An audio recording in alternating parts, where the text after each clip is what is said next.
Hello brilliants. अभी हम कर रहे हैं 7th क्लास के लिए जो एलिमेंट बुक है उसका 9th chapter pairs of lines and transversals. Question number 11 exercise 9.1 है ना, उसमें तो ये क्या है क्वेश्चन और कैसे सोल्व होगा। Let us see. In the adjoining figure A B parallel to C D.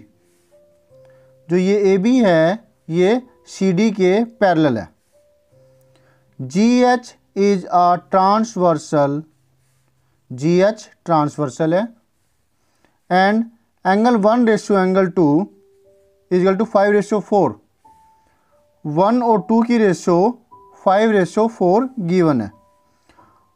Find all the angles from 1 to 8।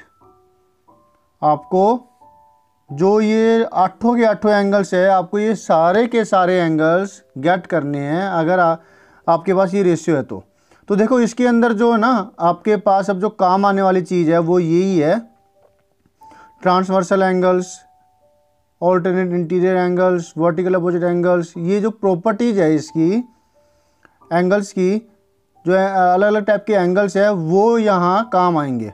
और आपको ये ध्यान रखना होगा कि पैरेलल्स कौन सी है और ट्रांसवर्सल कौन सी है और कौन से टाइप्स ऑफ एंगल्स का आप इस्तेमाल कर रहे हैं। ठीक है, तो ही आप इसको बड़ी अच्छे से और आसानी से कर लेंगे। वैसे तो ये चीज़ हर एक में ही ज़रूरी होती है, लेकिन यहाँ पर हम डायरेक्टली ज़्यादातर ये इसी तरीके से इस्तेमाल करेंगे। जैसे ये दे रखी है हमें, पहले तो डायग्राम सही से बनाइए, डायग्राम की प्रैक्टिस कीजिए। ये सही से बन जाएगा तो क्लैरिटी हो जाती है अच्छे से, और फिर आप नोटबुक के अंदर अच्छे से सॉल्यूशन कर पाते हैं। क्लियर है। ये पॉइंट सी डी एच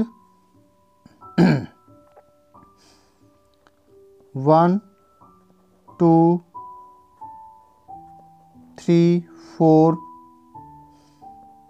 5 6 7 और ये 8 फिगर बन गई। अब आगे का काम, हमें जो गिवन है, हमें गिवन है कि इनकी जो 1 और 2 की रेशियो है वो 5/4 है। तो हम क्या मानेंगे, एंगल 1 और एंगल 2 को 5x 4x मान लेंगे। Let angle 1 equal to 5x and angle 2 equal to 4x। इसके साथ x लगा दिया, इसके साथ x लगा दिया।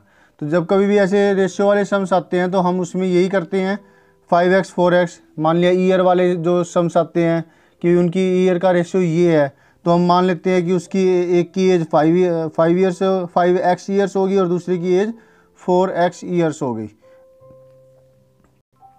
वैसे ही हम जो है यहाँ पर मानेंगे। अब मान लिया है एंगल 1 5x हो गया और एंगल 2 4x हो गया। अब ये देखिए 1 और 2 एक स्ट्रेट लाइन के ऊपर बने हुए हैं और इन दोनों को जोड़े तो एक पूरा सेमी सर्कल बनता है।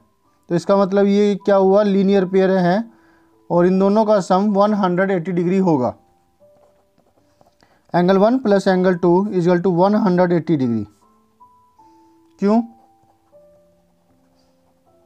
Linear pair. और एंगल 1 की वैल्यू 5x है, एंगल 2 की वैल्यू 4x है।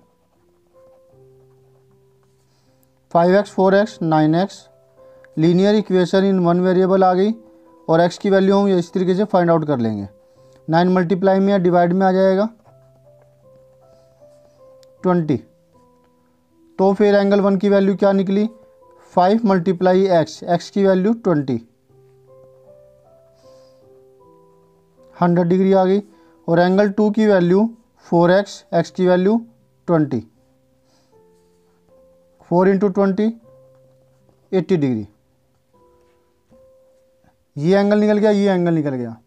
तो बताओ क्या ये वाले एंगल्स नहीं निकल जाएंगे। अब एंगल 2 और एंगल 4 क्रॉस बना रहे हैं, देखो ये जो दो लाइनें, तो ये दोनों एंगल्स इक्वल होंगे vertically opposite angles.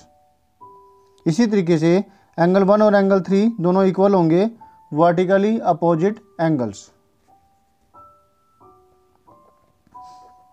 Angle 3 equal to angle 1 और एंगल 1 की वैल्यू 100 डिग्री हमने निकाल ली है। क्यों? VOA vertically opposite angles. इसी तरीके से एंगल 4 की वैल्यू आ जाएगी। एंगल 4 होगा एंगल 2 के बराबर 80 डिग्री वर्टिकली अपोजिट एंगल। ठीक है, अब आगे ये 4 एंगल्स तो हमने निकाल लिए। अब बारी आती है इन 4 एंगलों की। तो ये बिल्कुल आसानी से निकल गए। देखिए, हम कोरस्पॉन्डिंग एंगल्स की प्रॉपर्टी का इस्तेमाल कर लेते हैं। दो लाइनें पैरेलल हो तो जो ये वाला एंगल है वो इस वाले एंगल के बराबर होता है। तो फिर इसकी वजह से, और जो ये वाला एंगल है इस वाले एंगल के बराबर होता है कोरस्पॉन्डिंग एंगल्स। तो एंगल 1 और एंगल 5 बराबर हुए, एंगल 2 और एंगल 6 बराबर हुए, तो 2 एंगल और निकल गए।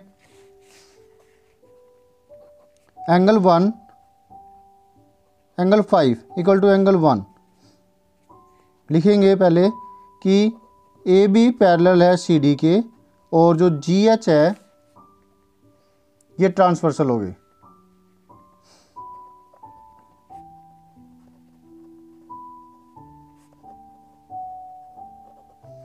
तो एंगल 5 एंगल 1 के बराबर हुआ और एंगल 1 है 100 डिग्री। क्यों? कोरस्पॉन्डिंग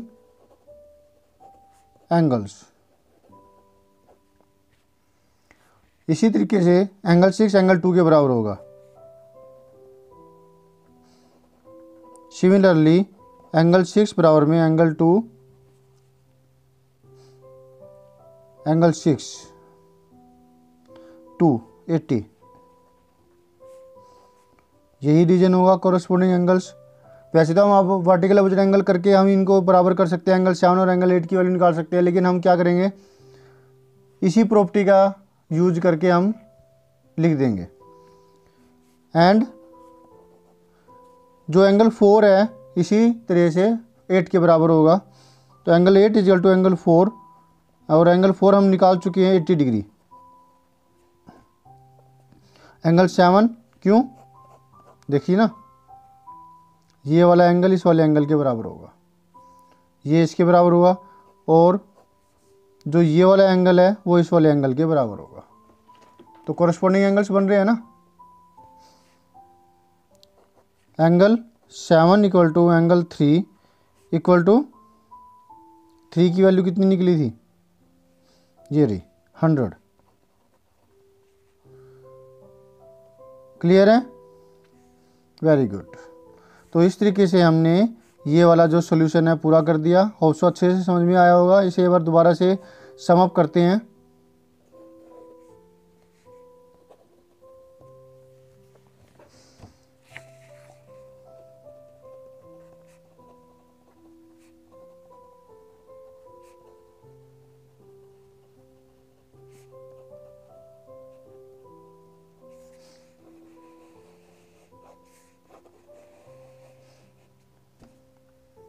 देखिए क्या है कि हमें इन दोनों की रेशियो दे रखी थी 1:2।